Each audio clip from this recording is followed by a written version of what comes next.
பாஷா பாஷா பாஷா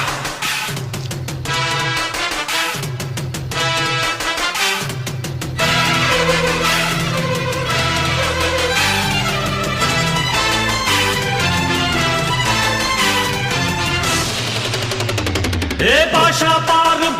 பாரு பட்டாளத்து நடைய பாரு பகை நடுங்கும் படைய பாரு கோட்டு சூட்டு ரெண்டும் எடுத்து கோட்டு நடக்கும் புலிய பாரு அற்றி எரியும் நெருப்ப போல சுட்டெரிக்கும் விழிய பாரு ரத்தம் வேர்வை ரெண்டும் கொண்ட ராஜாங்கத்தின் மன்னன் தானடா இவன் பேருக்குள்ளே காந்தம் உண்டு உண்மைதானடா இவன் பேருக்குள்ளே காந்தம் உண்டு